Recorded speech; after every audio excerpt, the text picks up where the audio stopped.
Oke, kita udah ada di tempat paling romantis yang saya janjikan tadi. Ini romantis banget karena ternyata Reza Radian hobinya ke warteg ya. Hobi makan warteg. Hobi makan warteg. Sejak kapan? Sejak kecil. Sejak kecil ternyata. Silahkan langsung dipilih aja, ada Bude Surati. Hai Bude. Hai Bude. Aku mau sayur labu, orek tempe pasti. Orek tempe itu kesukaan aku. Oh ya? Harus selalu ada orek tempe. Sama ikan ini, balado. Wow. Makasih ya Bude. Habis Bude, renang, makan. makan. Nikmat. Terbaik. Nikmat. Bude aku ST 1. 2. Oh, 2. Ye. Iya, makasih. Makasih, Sebelah Pak. sana aja yuk, lebih Ayo. terbuka. Biasanya dulu kecil, karena mama nggak ada mbak, jadi kerja di kantor, aku tuh mama tuh udah nitipin uang. Oh. Udah nitipin uang sama warteg yang dekat rumah kami. Oh. Jadi kami makan tiap hari. buat makan pulang sekolah. Iya, jadi udah simple lah gitu. Jadi biasanya tuh udah langsung sama mama tuh udah wartegnya udah dititipin uang. Udah ditipin uang. Pokoknya nanti Reza pulang sekolah makannya di situ. Oh. Udah aku otomatis tuh langsung pulang sekolah makan siang di warteg itu. Udah nunggu mama pulang kantor. Ya ampun. Jadi udah sangat terbiasa sama yang namanya warteg dari zaman kecil ternyata. Yes, betul. Dan emang nggak bisa bohong ya. Nggak tahu kenapa. Makanan warteg tuh nggak ada yang ngalahin loh. Bener banget. Nggak tahu kenapa. Enak aja Enak selalu. aja. Iya nggak sih? Iya banget. Selalu enak. Banget. Jadi anak-anak muda yang masih jaim-jaim mau makan ke warteg, sorry banget. Reza Radian aja doyan makan ke warteg soalnya. Silakan sambil makan ke Sambil Reza. makan ya, sambil makan ya. Anu udah makan? Aku tadi udah makan Oke. sambil menunggu. Reza, lebih jauh tentang karirnya Reza. Confirm 70 film lebih bahkan yang sudah dibintangi. Iya, kurang lebih segitu. 70 lebih film Indonesia. Iya. Kalau boleh pilih satu, mana yang jadi titik balik karirnya seorang Reza Radian? Titik balik ya. Titik balik. Dan itu kan panjang banget kan perjalanan dari tahun 2000. 7. Kalau film ya. Hmm, Main dari tahun 2005. hmm. Perempuan berkalung sorban. Oh ya, Ya. Samsudin. Samsudin. Peran nyebelin itu. Iya. Karena itu peran pertama yang aku merasa sebagai seorang pemain muda itu mulai dilirik kemampuan bermainnya gitu. Aku ingat banget prosesnya panjang. Dipanggil lagi, dicoba peran yang lain, sampai akhirnya ya itu proyeknya dapat setelah aku masih harus melewati satu tahapan lagi jadi model video klipnya Opik, Lagu yang mana? Cahaya Hati. Oh, oke. Karena peran di video klip itu sama Samsudin Sama. hampir mirip. Artinya Mas Anu mau ngeliat dulu. Belum terlalu yakin sepertinya waktu itu. Ini Reza pilihan yang tepat bukannya untuk Samsudin. Kita coba dulu deh di video klip. Waktu itu ada Fajar Nugros. Nah, itu masih keluarga besar dapur film tuh. Coba Mas Anu menganggap bisa nih kayaknya. Udah. Akhirnya Keterima lah sebagai Samsudin. apa yang bikin itu jadi titik balik karena susah untuk ngedapetin No, perannya? karena menurut aku itu mungkin film pertama yang cukup punya impact karena penontonnya juga waktu itu lumayan, sekitar 800.000 penonton. Kemudian secara cerita dan konteks filmnya, kemudian ada Mas Hanungnya gitu ya, kayaknya serius nih gitu. Jadi mungkin orang di industri film mulai banyak melihat aku sebagai aktor muda baru yang sepertinya kayaknya punya bakat nih. Promising. Promising nih kayaknya bisa nih kita coba. Karena dari peran sebagai Samsudin itulah banyak peran-peran yang cenderung lebih serius lagi gitu ke belakangnya. Oh, tapi akhirnya banyak juga kan ya di film-filmnya Reza, kayak Reza jadi bos di My Stupid Boss. Iya. Terus juga Rudy Habibi Iya. bergeraknya. Terus kemarin yang aku suka banget ngeliat Reza itu di Imperfect. Bahkan nyanyi juga di situ ya. Iya. Ngisi soundtracknya juga ya. Nah, dari semua peran yang udah pernah Reza peranin gitu ya. Dari semua film yang Reza bintangin. Pernah nggak menyesali pilihan, damn, kenapa gue ambil di film? Kenapa gue jadiin perannya di situ gitu? Kalau menyesali sebenarnya terus terang tidak ada. Kalau aku percaya bahwa segala sesuatu yang aku putuskan untuk bermain dalam sebuah film akan selalu punya pembelajarannya sendiri. Pasti ada maksud dan tujuannya. Either itu untuk aku belajar atau proses lainnya. Kalau penyesalan terus terang nggak ada. Yang jadi catatan banyak. Oh, tapi bener nggak sih pernah ada cerita? Jadi dulu ada salah satu premier filmnya Reza, Mamah datang. Ya. Terus Mama pas nonton bilang, alah main film kalau perannya kayak gini mendingan gak usah. Jadi Mama tuh keluar baru 15 menit. Oh ya? Kata-katanya aku masih nempel, maksudnya masih nggak lupa. Film apa sih, Nak? Ini film apa sih? Kamu nggak kuat nonton. Aku bisa tebak lagi. Jangan dong. Iya. Jangan dong. Iya. Oh iya. Film apa sih, Nak? Aduh, Mama nggak sanggup nonton. Cabut. Iya, serius. Iya, ya balik lagi kan. Film itu kan memang pada akhirnya akan berkaitan erat dengan selera ya. Benar. Jadi aku rasa tidak ada penonton yang salah. Gitu. Semuanya berhak punya. Semuanya Opini. berhak punya opininya masing-masing. Tapi itu menjadi tolak ukur Reza untuk pilih-pilih film lainnya nggak sih secara? Ya, maksudnya gini. Pilih-pilih itu kalau pilihannya ada. Iya. Ya, kalau pilihannya ada. Tapi kamu termasuk picky nggak untuk milih film yang pengen kamu mainin? Yang pingin aku mainin iya. Picky itu ketika contoh misalnya aku ketika ditawarkan sesuatu banyak pertimbangan. Ya, oke. Pengen tahu dong di balik ini siapa. Pengen tahu cerita lengkapnya seperti apa. Pengen tahu karakternya seperti apa. Apakah karakter yang ditawarkan terlalu misalnya tiba-tiba ini adalah sebuah karakter yang repeat. Pernah kamu mainkan Udah pernah sebelumnya? atau mirip-mirip dan lain-lain Secara gitu. 70 film ya? Banyak. Itu pasti jadi pertimbangan kan? Pasti kayak aduh ini ceritanya udah misalnya 15 skenario nih yang kurang lebih formatnya kayak gini. Kan jadi kebaca. Benar. Itu pasti otomatis gitu. Iya. Nah itu kadang-kadang bisa menjadi pertimbangan tersendiri untuk kemudian memutuskan mungkin nggak dulu kali ya. Jadi itu, based on itu ya Iya. pilihannya, oke. Walaupun kadang-kadang based on budget juga ya. Nah, ini menarik juga nih.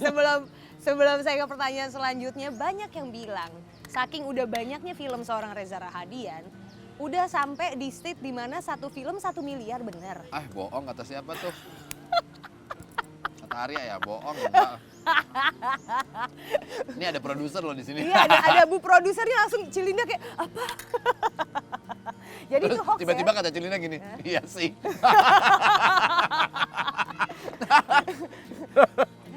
Kekecilan, oh lebih mahal Cilinda ternyata. Enggak. Oh. Teman-teman, ini hoax. Oh. Enggak.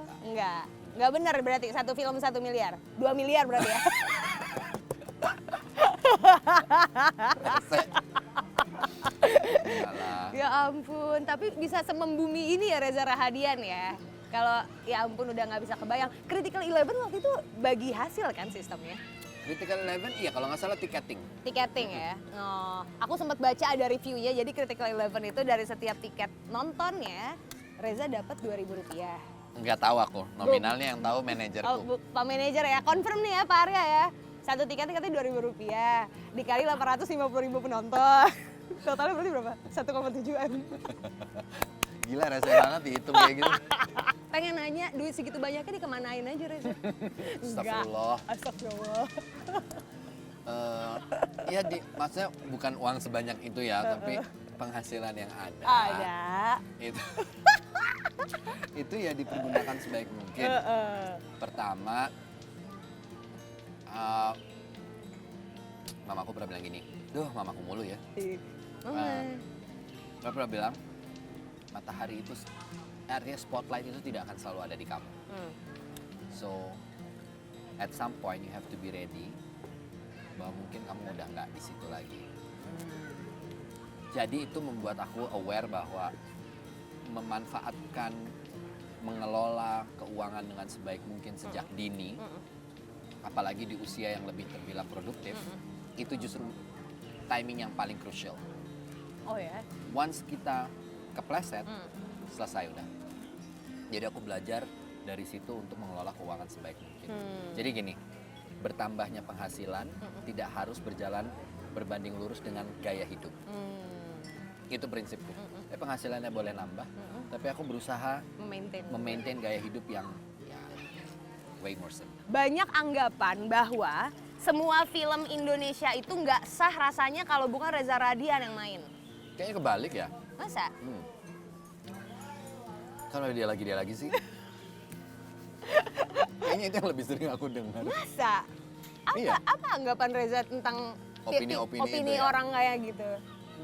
Dulu sih kepikiran. Nah, Dipikirin kayak aku kan cuman kerja ya. Ini kan kayak ada dokter, dapat pasien, pasiennya cocok sama dokter ini. Jadi kalau dia ada apa-apa ya dia maunya ke dokter ini misalnya gitu kan lah ya. Nggak tahu itu analogi yang tepat atau tidak gitu ya. Ya sebagai aktor kan aku dipekerjakan ya Hanum. Kamu produser. Saya mau Reza aktornya. Karena mungkin dianggap kinerjanya atau performance-nya dan lain-lain. Ya udah gitu atau sutradara gitu yang kepingin kerja bareng. Selebihnya aku nggak bisa memutuskan juga seenak jidat. Dengar ada film ini harus gue yang main. Ya kan nggak bisa gitu cara kerjanya. Jadi ketika ada yang bilang oh, ini film Indonesia, antara memang itu orang nonton yang mungkin cuma film aku doang. Tapi kalau dihitung rata-rata per tahun film Indonesia 100 lebih, aku main 3-4 film. Itu artinya ada 90 lebih. yang bukan kamu. Ya jelas bukan Reza Radian yang main gitu kan. Sebanyak itu gitu. Jadi ya kalau sekarang udah gak peduli. Iya, bodo amat. Aku udah, I don't take it anymore gitu. I don't take it personally anymore gitu. Aku nggak pernah ya melabeli diri sebagai aktor aja.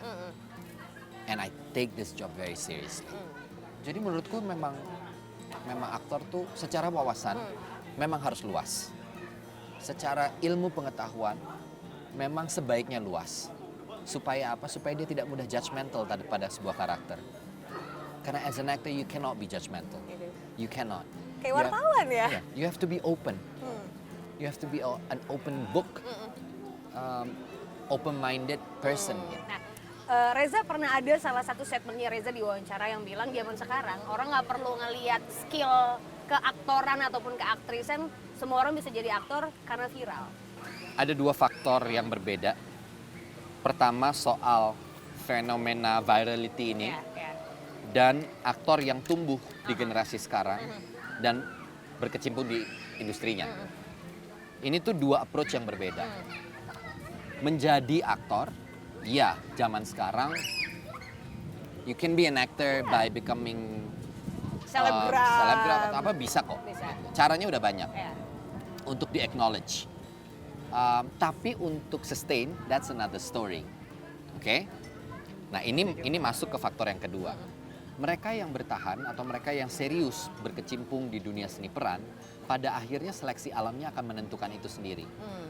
Jadi kalau kita lihat perkembangan industri sekarang hari ini di tumbuhnya aktor-aktor muda, banyak sekali aktor-aktor muda yang menurut kacamataku pribadi sangat amat menjanjikan.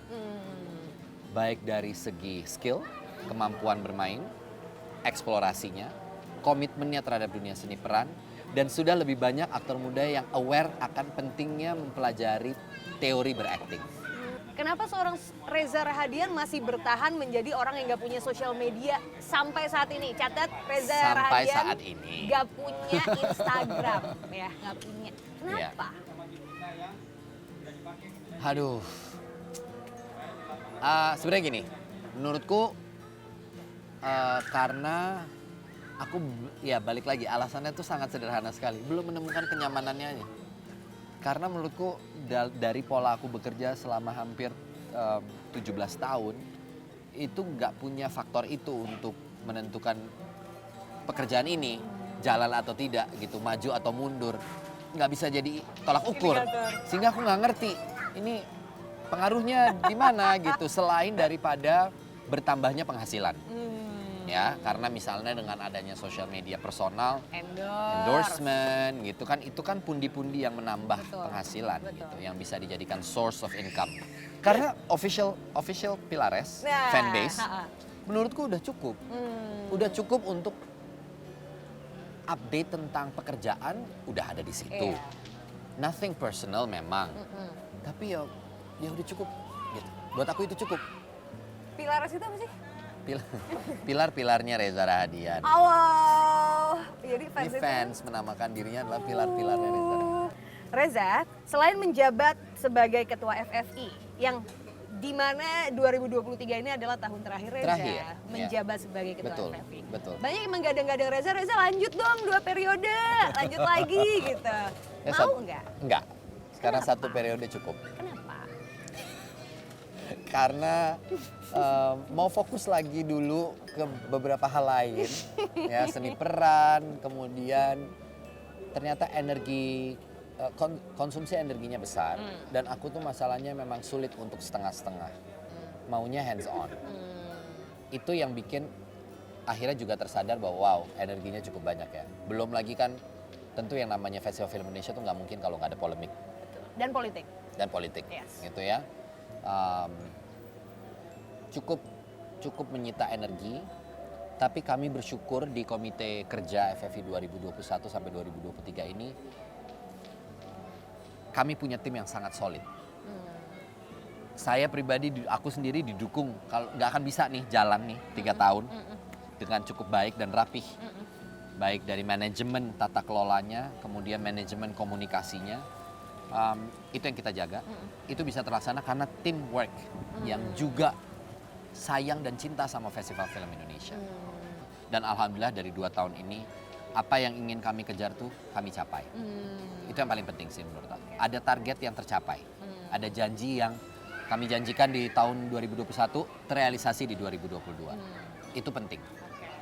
Reza ini kan udah rahasia umum, Reza Rahadian tuh dari pembicaraan pertama kita aja kita ngobrol langsung soal politik ya. Yes. Bangun tidur ngobrolinnya politik sama Reza Rahadian. Kita Lagi waktu breakfast ya? Lagi breakfast di Borobudur, ingat banget waktu itu bisa acara. Bicara tentang konstelasi politik tanah air. Ya. Bagaimana Reza memotret kondisi politik saat ini yang tengah terjadi di negeri kita dari perspektifnya seorang Reza? Riuh pasti. Politik kita hari ini tuh fokusnya lagi ke banyak hal. Tapi semua energi menurut kacamataku yang mungkin juga salah, semuanya tersedot kepada persiapan 2024. Semua, hampir di semua sektor, akhirnya arahnya adalah bagaimana mempersiapkan presidensi di 2024 nanti, pemilu ya, election. Sehingga banyak hal yang dilakukan dalam peta politik Indonesia, arahnya semua mengerucut pada satu poros, yaitu poros election itu tadi. Kadang-kadang aku bisa bilang itu kayak sesuatu yang apa iya ini sudah waktunya? Karena kita masih 2023, masih baru nih. Masih banyak hal yang mesti kita perhatikan. Tapi kalau dibilang terlalu soon, akan ada argumen yang bilang nggak bisa, 2024 tahun depan. Bener. Itu udah tinggal dikit lagi. Iya, tapi pembahasan ini dari 2021 udah ada. Tapi Reza sebagai seorang aktor yang orang dari jauh ngelihat, oh Reza Rahadian udah pasti kenal, udah pasti jadi incaran parpol-parpol untuk bisa mengajak Reza masuk ke dalam dan menjadi representasi wajah sebuah partai politik. Pernah? Sejauh ini dulu pernah, dulu ya, tapi sekarang nggak. Ya. Kalau ditawarin mau? Enggak dong, enggak dong. Jadi itu have no Maksudnya interest. aku kayaknya untuk terjun ke politik praktisnya mungkin masih akan berpikir keras gitu ya, dan cenderung tidak saat ini. Tapi punya ketertarikan nggak sih? Sangat, Oh ya? di politik ya, Oh ya? tidak untuk terjun, tapi aku selalu tertarik dengan Oh. menonton, mempelajari, membaca Yes. peta politik kita, situasi politik Indonesia. Oke. Mengikuti program-program yang membahas mengenai debat-debat politik, Iya, kita iya. senang nonton Iya. dan memperhatikan itu. Oke, mari. Kita akan masuk ke segmen Games Reality Check.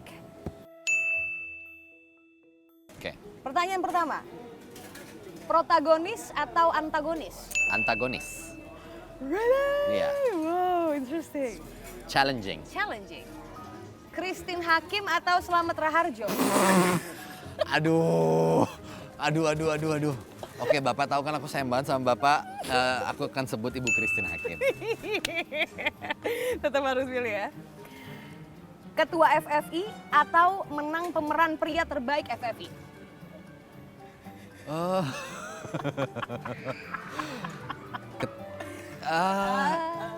Ya ketua FFI. Ketua FFI Iya, ya, tetap iya. ya. Ya itu kan kontribusi ya. Kontribusi ya. Oke. Jadi musisi. Ah! Jadi musisi atau jadi politisi? Musisi lah. Oh ya? Iyalah. Iya. Ya walaupun nggak bisa nyanyi-nyanyi banget ya, tapi minimal adalah Adalah, suaranya. adalah. Oke. Milih presiden atau dipilihin presiden? Milih presiden. Milih presiden. Milih presiden. Ya. Jadi pasti akan menggunakan hak suaranya. Oh iya, ya. Last but not least, Anies Baswedan atau Ganjar Pranowo? Aku nggak bisa jawab. Aduh, maaf banget ya. Aduh, aku belum setangguh Mas Tok. Yang bisa langsung, nyebut gitu ya. Ini aku Yang ini nggak bisa jawab. nggak bisa jawab. Nggak bisa jawab. Mobil itu nggak bisa jawab. Tepuk tangan untuk Reza Radio. Oke, pertanyaan terakhir. Dari semua hal yang Reza jalanin, mana yang pengen banget Reza gapai dan mana yang pengen banget Reza tinggalkan? Oke, yang ingin digapai tentunya mudah-mudahan ke depannya dari permainan, dari kesempatan berkarya itu bisa elevate. Ya, elevate itu dalam artian perannya semakin bervariatif. Yang ingin ditinggalkan mungkin apa ya, beberapa behavior yang menurut aku kayaknya ini udah bisa dilepas. Ya. Untuk bisa lebih stabil lah. Which is salah satunya mungkin Mungkin contohnya angernya ya, kadang-kadang kalau ada hal-hal yang nggak oke gitu, ya itu bisa agak di tone down sedikit down ya, sedikit. untuk bisa lebih wiser pastinya. Jadi not necessarily itu ditinggalkan ya, karena aku masih tetap perlu itu, Betul. tapi lebih bisa mengkontrol lagi. Bisa mengkontrol. Reza Rahadian, thank you so much. Thank you Hanum. Terima Thank kasih you, banyak. everyone.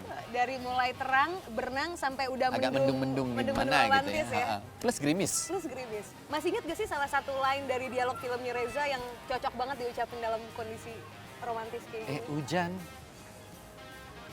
Gerimis, gerimis aja, ikan bawal, ikan teri diasinin. jangan Jangan menangis. menangis aja, Yang pergi, jangan dipikirin. dipikirin. Tuh dia.